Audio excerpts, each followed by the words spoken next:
Okay, so I wanted to start again, even though I know we did part of this yesterday, but I wanted to start again on the very bottom of Memhei Amid Beis in Mishnah Berurah Ois Katan Yud Gimel. We had begun it, but I want to go through it again to have clarity on it, especially since we didn't do the whole thing.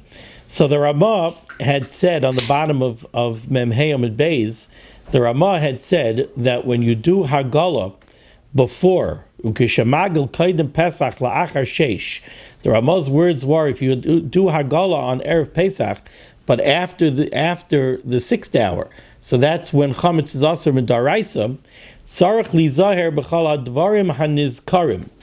You would have to be careful from all of the potential problems that the Mechaber and the Ramah have mentioned above. So the Mechaber gave you a whole bunch of potentially problematic situations, right? What if you do big keilim together with small keilim? What if you leave the keilim in the Hagala water too long? What if this? What if that?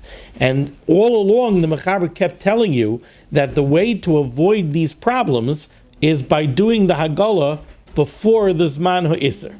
So now the Ramah is telling you, all right, if you didn't do the Hagala before the Zman HaIsser, if you did the Hagala after the Zman HaIsser, and the Ramah's words are that means la'achar sheish, then sarach lizayer b'chal hadvarim hanizkarim.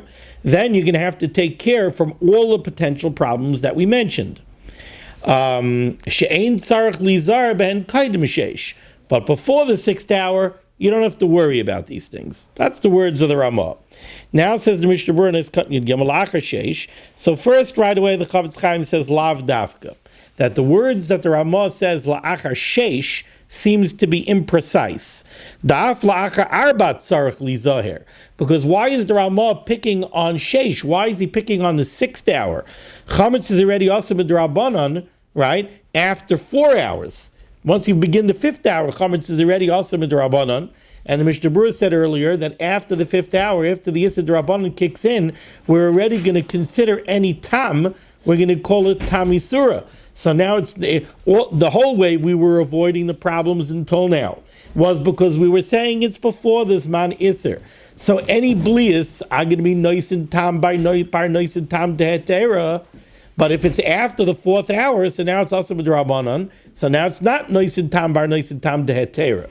Now we're going to consider it nice and tam bar nice and tam deisura.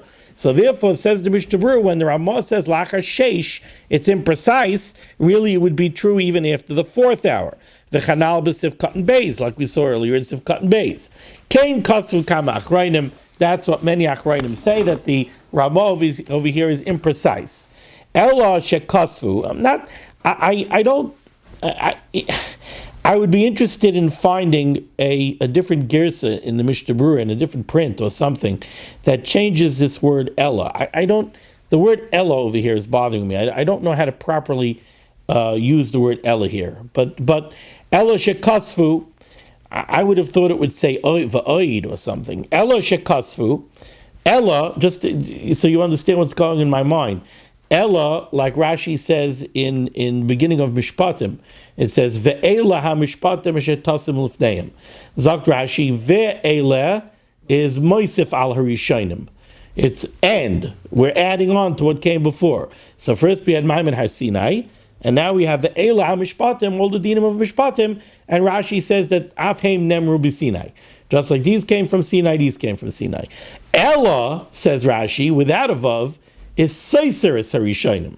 Ella contradicts what comes before. Ella is but.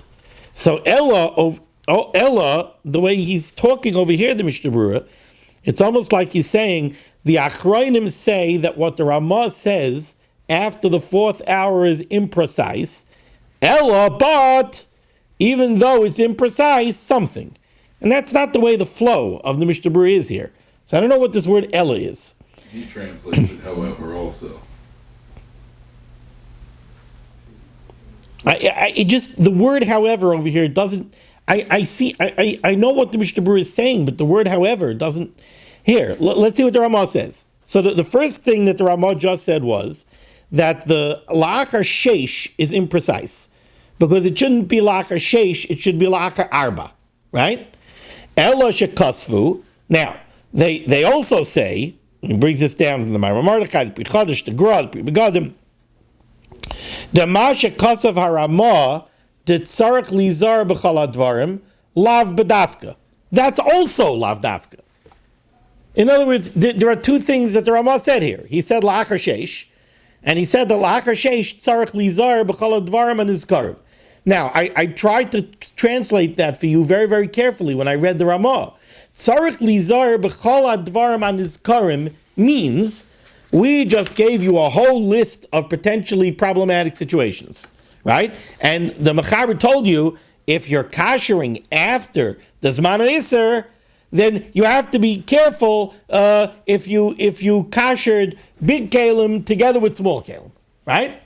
So now the Ramah is telling you, if you kasher after the 6th hour, you have to be careful from all of those things, meaning do not kasher big keilim together with small keilim. Because if you're going to kasher big keilim together with small keilim, so the small keilim is going to finish giving out its blias, the big keilim is still giving out its blias, the small keilim is going to be balea from the big keilim, right? So if you're kashering after the 6th hour, don't do that. You can't do it, right? Don't make sure that you don't put in a keilim when the water's not boiling.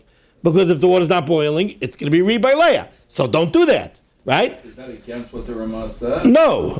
So the Ramah is telling you, you got to be careful from all of these things. Now says the Mishnah Berurah, Elo shekasvu, dema shekasav haramah, detzarech lizar b'chal advarim, lav b'dafka. That's also lav dafka. So not only is la'achar sheish lav dafka, but this is also lav dafka. Why is this lav dafka? The Medina dai me arba shoyis ad alayla be'echad mishnei advarim. Because really, what the Ramah says over here is essentially not true. The Ramah tells you that if you're kashering after the 6th hour, you have to be careful from all of those problems. No, you don't.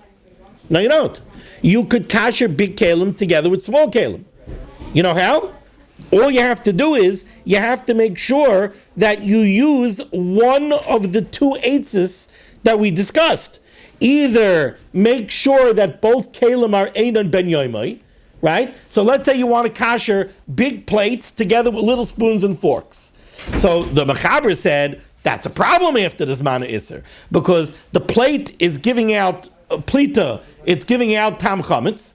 The fork is going to be by Leah, the tam chametz, and since it's after the Zman HaIsser, it's nice tam by nice tam de isura, so you have a problem, right? Now the Ramah just said, okay, don't do that after the Zman HaIsser. No, says the Mishnah, it's not true. You could do it after the Zman HaIsser. Just if you want to do that after the Zman HaIsser, what you have to do is, you have to make sure that the plates, the forks and the spoons, and the big pot that you're using to do the Haggalah, you have to make sure that they're not B'nai Yoimai. As long as they're not B'nai Yoimai, you don't have a problem. Because, no. First, Eitzah number 1, as long as everything is in Eina Ben Yoimai, you don't have a problem. Why? Because what's the problem? The plate is going to give out tam chametz. That tam chametz that it's giving out is nice tam of gam, because it's not a ben yoimai, right? Now the fork is going to be balea that tam. So what? It's being balea tam pogum. If you're being balea tam pogum, I told you on Sunday, when you're balea tam pogum, we don't make a gzeira tam pogum otu tam shvach, because if you're only getting the tam initially as tam pogum, there's no room for gzeira. The whole gzeira of tam pogum otu tam shvach is, if we let you use a keilim that has tam pogum absorbed in it, you might come to use a keilim that had tam shvach. You might use that keilim while it's still tam shvach. But this spoon never had tam shvach. The chametz stick tam that it was balea was tam pogum. So there's no gzeira. So therefore, says the Mishnah Berurah, it's not true what the Ramah says, that after this Zman HaIsser, you have to be careful of all these situations. No, you don't. There's two eitzes that you could do that will allow you not to worry about these situations. Eitzah number one, make sure everything that you're dealing with is an Eid ben Yoimai. If everything that you're dealing with is an Eid ben Yoimai, you can do whatever you want. Eitzah number two, even if everything you're dealing with is not an Eid ben Yoimai, make sure you're dealing with a big pot and you have shishim connected all of your tam. So what'll happen? So the plate is giving out tam chametz. Okay? It's giving out tam chametz, even if it's not tam pogim, even if it's tam shvach, it goes into the water in the pot, it's batal b'shishim. No problem. So that's what the Mishnah Berurah means here. Ela shekasvu d'masha kasav harama tetzarich lizar b'chol hadvarim lav b'dafka. This that the Ramah says that if you're kashering after the zman ha'isser, you have to worry about all of these things. No, not true. Why? The Medina daimei arba shayis ad halayla, because if you're dealing with after the end of the fourth hour until the night, until the onset of Yom Tov, you could just do be'echad mishnei advarim. Do one of these two things. Make sure either that everything is not a ben yoimai, or make sure that you have shishim. Okay, like I'm going to explain soon. Why doesn't that explain the lashon of the Mishnah Berurah? He's saying, however, he's wrong, or it's not accurate. No, because the Ella seems to be going back on the first statement of the Mishnah Berurah. The first statement of the Mishnah Berurah was that the Ramah says la'achar sheish. Says the Mishnah Berurah, la'achar sheish is lav dafka. La'achar sheish should be la'achar arba. Now I would have written like this. Look inside. I would have written la'achar sheish lav dafka. Daf la'achar arba tzarich lizar. You even have to worry after the fourth hour. The chanal b'sif cotton base. Kain kasvu kama akroinim. V'oid kasvu. And they also say, Damasha kasav haramah detzarich lizar b'chol hadvarim lav dafka. That this that the Ramah says that you have to worry about all these things is also lav dafka. There are two things that are lav dafka, not one. So I don't know what the Ella is. The word Ella bothers me very much. I just don't get it. Okay, I was hoping that there would be another Mishnah Berurah with another girsa. I don't know. I have to look into it. But that Ella is bothering me. Unless somebody could teach me a different way to read it. We need Yankel here. He's good with the linguistics. Okay. Zogt the Mishnah Berurah weiter. Now, the first thing that the Mishnah Berurah said is that la'achar arba is lav dafka. Now says the Mishnah Berurah, v'yesh mitartzim. There are those, the Chak Yaakov, who wants to explain the lahachi nakat la'achar sheish. You know why the Ramah said la'achar sheish and not la'achar arba? Because there is a difference between before sheish and after sheish. Da'az, because after the 6th hour, when chametz is also midaraisa, mehanachain lizar b'chol hadvarim hanizkarim b'divrei hamechaber. It could be that what the Ramah meant to say was that after sheish, you do have to be careful of all of these things. Not like we just said. We just said that after the Zman Isser, you don't really have to be careful of all of these things. Either just make sure everything is in Eid ben Yoimai, or just make sure that you have Shishim. Now, says the Mishnah Berurah, maybe not. Maybe the Ramah was not Lav Dafka. Maybe the Ramah was very precise. And he meant that La'achar Sheish, you have to be Nizar from all of these things. You know why? Why would that be? Because La'achar Sheish, now chametz is already also midaraisa. Maybe once chametz is also midaraisa, now we're already going to be makpid on noiset tamlev gam. We know that on Pesach itself we're makpid on noiset tamlev gam. We're makber on Pesach, and we hold the tam chametz is also even if it's noiset tamlev gam. So maybe la'achar sheish, once chametz is also midaraisa, we're already makpid on noiset tamlev gam. So it won't help if everything is an Eid ben Yoimai. And as far as making sure that you have shishim keneged the tam, but right, do you hagol in a big pot? Maybe we don't do that either. If you remember, we had shitas that said that chametz is also b'mashahu on erev Pesach after the Zman HaIsser. So maybe the Ramah is telling me over here that, you know what, la'achar sheish, we're going to be makbid on both of these chumras. Maybe that's what the Ramah meant. That's what the Chak Yaakov wants to say. But if you're doing the Hagala during the 5th hour, then then you could get away with one of these kunsin. Dahainu, what are they? What I just told you. Aleph, Sheyirish lo yakli shemagel v'gamayor agdol shemagel b'soicha shneim lo yiu b'nei yoman. Make sure everything is not a ben yomai, not the yorig doila, not the big pot you use doing the hagala in, and not the keilim that you're kashering. Make sure nothing is a ben yomai. Or beis, the second eitzah is im akli shemagel hu ben yomai. If you're kashering something that is a ben yomai, tzarich sheyeh b'mayim shishim. Make sure that you have shishim in the water. Neged kaloise akli levatlei, against the kli that you're kashering, so you can be mavatal all the tam that might come out.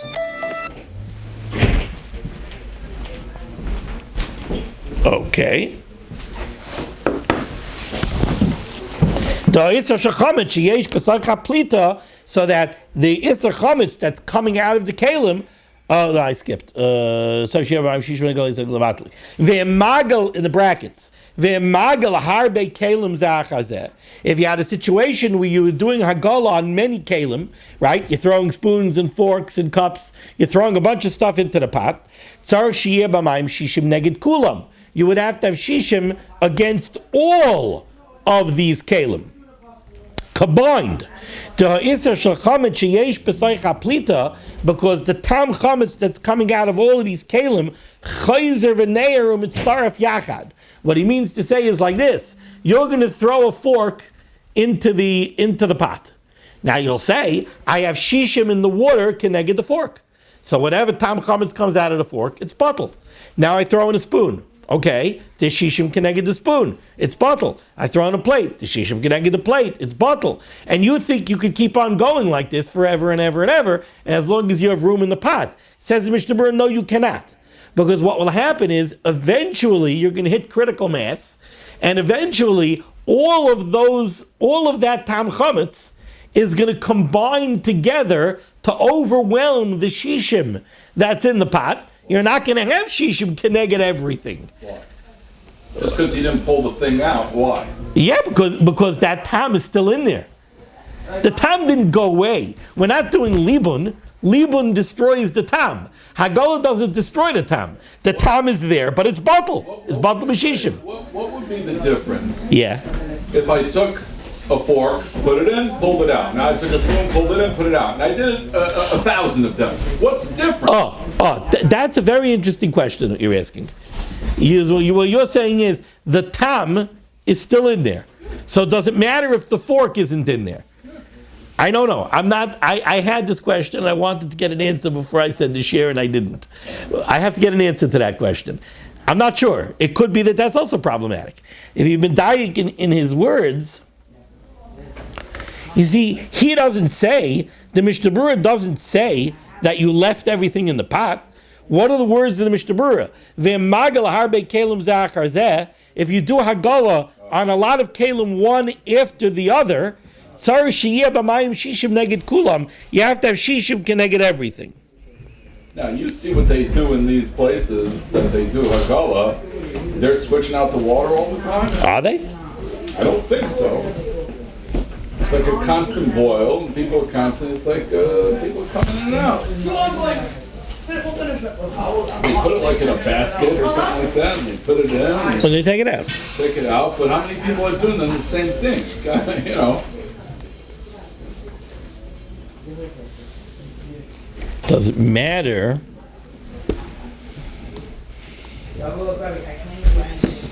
Does that matter? I love my mother bought everything I do right here. Yeah, but then you get this. I know, but that's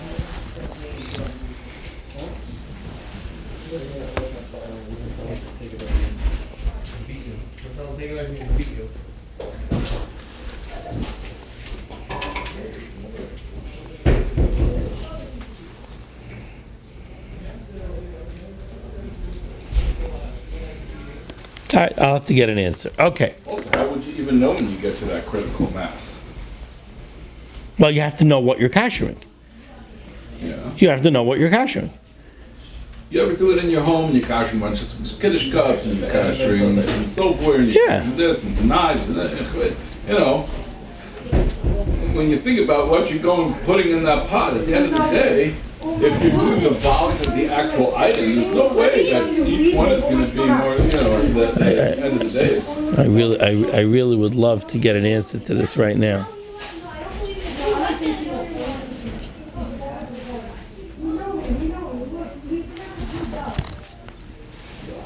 Okay. Achein. If let's say the big pot that you're kashering in is a ben yoimai, right? Ein shum takana lahagelba. You good, Reb Shmuel? How are you? I have a very quick Yeridea question for you. I'm actually in Hilchos Pesach in Tuf Nun Beis, but essentially I think it's a Yeridea question. The Mishnah Berurah just makes the point over here by Hagala. His words are ve'emagal harbe keilim ze achar ze tzarich sheyeh b'mayim shishim neged kulam deha iser shalchamet sheyesh b'sayich hapleita chayzer v'neir mitztaref yachad. So eventually you're going to hit critical mass in your blius.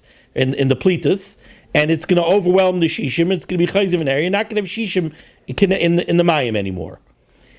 Does it matter if you take the keli out?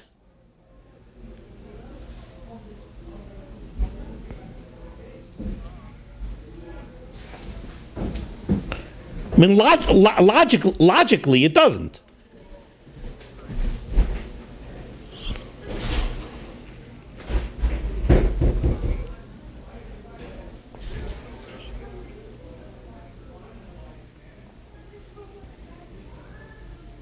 And it's just like I'm wondering. It's like somebody brought up to me. You know, you have these places, let's say in Borough Park, that these Hagala places. In other words, because everything we're doing is Eina ben Yoimai anyway. Right. So we don't have a problem. Because everything that we're doing is not a ben Yoimai. Right. So it's really academic. It's really an academic question. But I just, again, you don't know the answer offhand. Yeah. All right. If you come across an answer, give me a holler. Thank you. Bye-bye. Okay, I feel a lot better now. No, I couldn't reach where we're going with. That's Shmuel Goldstein. So he didn't know either. But he's right.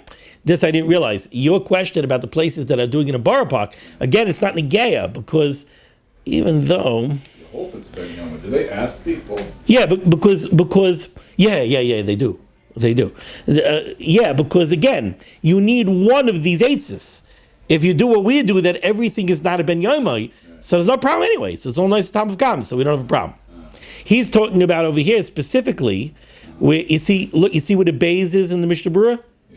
Im hakli shemagal hu ben yoimai. If you're dealing with keilim that are a ben yoimai, then you need shishim. Then you have to make sure that you have shishim. So that's when you're going to have this problem. So achein im hayoyra hagdoilu hu ben yoimai.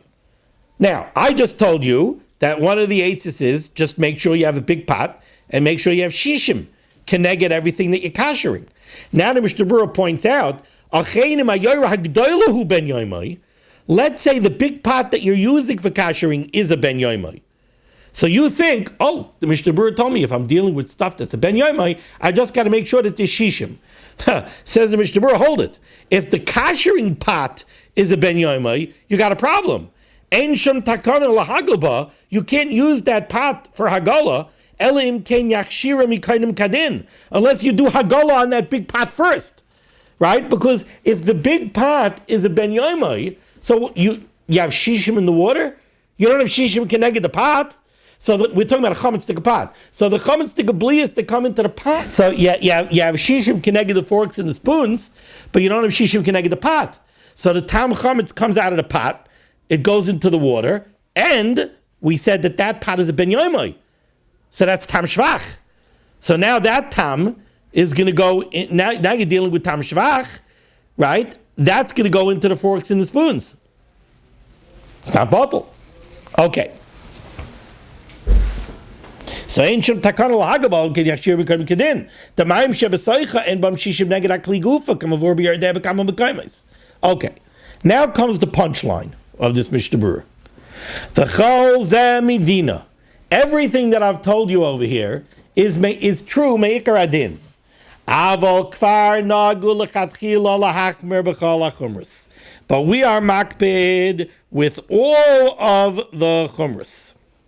Va'afilu im magel b'shar revius keilim. And even if you're doing your hagala during the 4th hour, or even if you're doing your hagala 2 weeks before Pesach, so you're doing all of your hagala before any Zman Iser, we're still makpid that you should be dealing with things that are not ben yomai, and they should be big enough to have shishim keneged whatever you're kashering. And if you look in the Sharitziyonis Cotton Tezvav here, he says va'af hayoyre shemagilin ba, the pot that you're using to kasher in, naihagin lahagaloi sam b'koidem af kishihi eina ben yoma. If you're using a chametz stick pot to do your kashering, you got to do hagala on that pot before you're going to go ahead and use it for kashering, even if that pot itself is an eina ben yoma. So what we want over here is we want to make sure that that everything is an eina ben yoma. We want to make sure that you have shishim.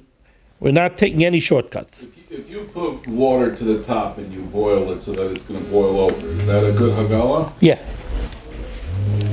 Okay. Sagt the Mishnah Berurah weiter. V'ayin b'bir halacha shebayarnu b'shem kama achronim. You look in the bir halacha, and I want to do part of this bir halacha inside. V'ayin b'bir halacha shebayarnu b'shem kama achronim shesoivrim d'shnei dvarim elu. These 2 requirements. Hainu masha matzrichin shalayu keilim in a the requirement that the keilim that you're kashing with should not be b'nei yomon. Or that you should have shishim in the water, keneged the tam, humidina afilu keilim zman iser chametz.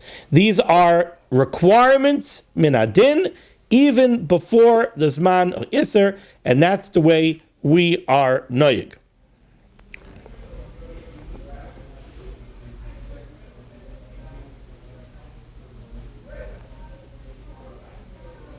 Yeah. So now let's take a look in the bir halacha mem hayom beis divrei maschil she'ein tzrichin lizar b'hem.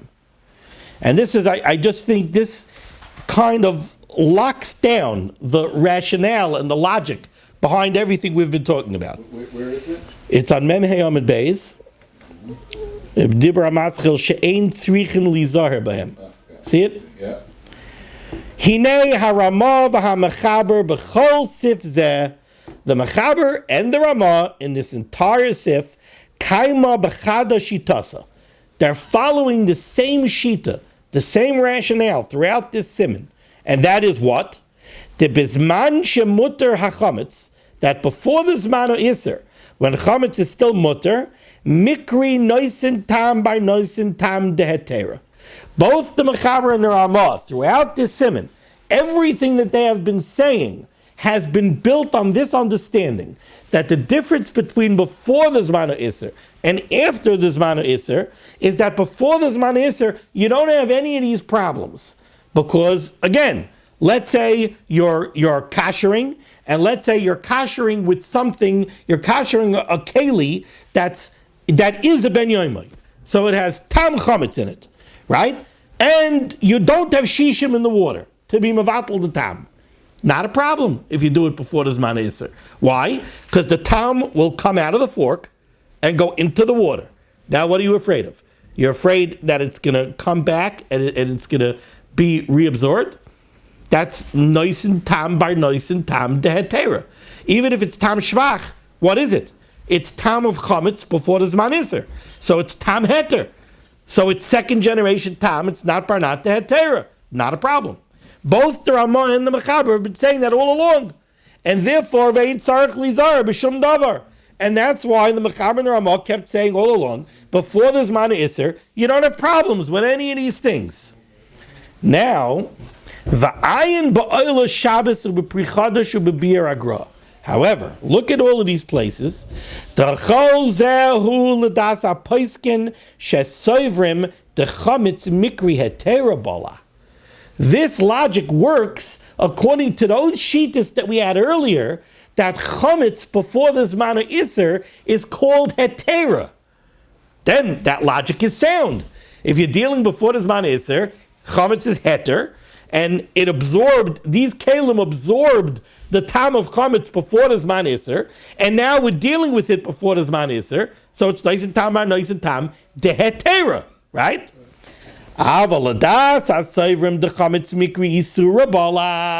But if you remember, we had a shita earlier that said that tam of chametz is called isura bala.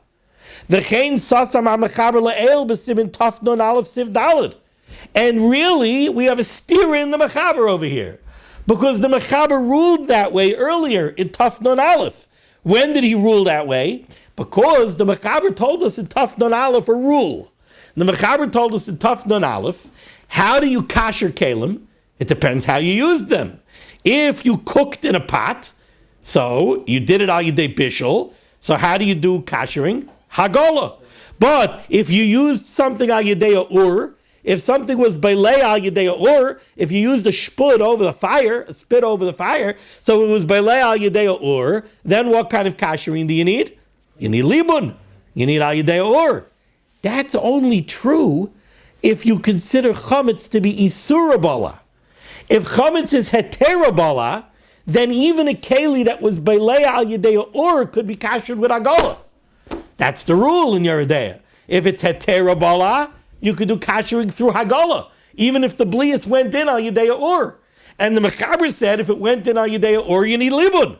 That means that the mechaber holds that chametz is isura bala, not hetera bala. So how does the mechaber say over here that this is nice and tam bar nice and tam de hetera? No, it's not. It's nice and tam bar nice and tam de isura. And it's what he says over here, the biur halacha. Im kein ein chiluk bein keilim shachamisha say kol hayom. So what's the difference before the zman ha'isur or after the zman ha'isur? Even before the zman ha'isur, it's not nice and tam bar nice and tam de hetera. What's the logic of saying that chametz is isura bala? The logic to say that chametz is hetera bala is very simple. If a pot was beilei chametz on Tu B'Shvat chametz is mutter. So when it took the blias in, it's hetera bala.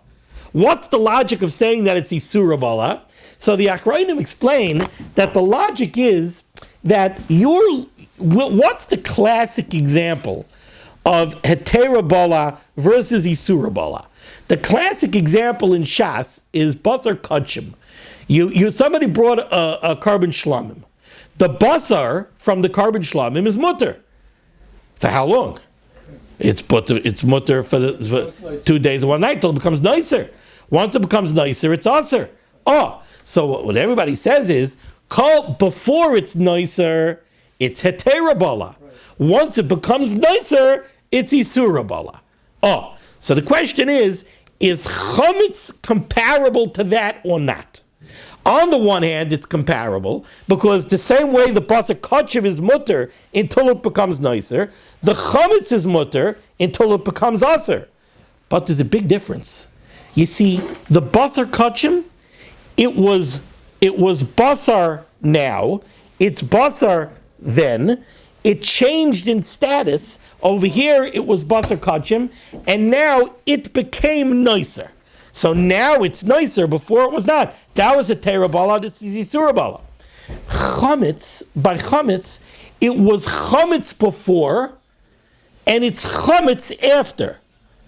See, by basar kachim, it's not that it was nicer before, and it was nicer after. Just before nicer was mutter, and now nicer is aser. No, before it was basar kachim, now it's nicer. So that's before it was a hetera bala, now it's isura bala. By chametz, it was chametz before, and it is chametz aser. What changed was, before chametz was mutter, now chametz is aser. So the Achrayim say that the shittas that hold that chametz is always isura bala, they say it's not comparable to basar kachim. Shame chametz haya alav mitchila. It was always chametz. It was chametz on Tu B'Shvat, and it's chametz now. The only thing is that chametz wasn't also on Tu B'Shvat, but it was chametz. So it was chametz bala. If it was by on Tu B'Shvat, it was chametz bala. And on Pesach, chametz is aser. So that's Isura bala. It's not a Terah bala. That's the way the Akronim explain it.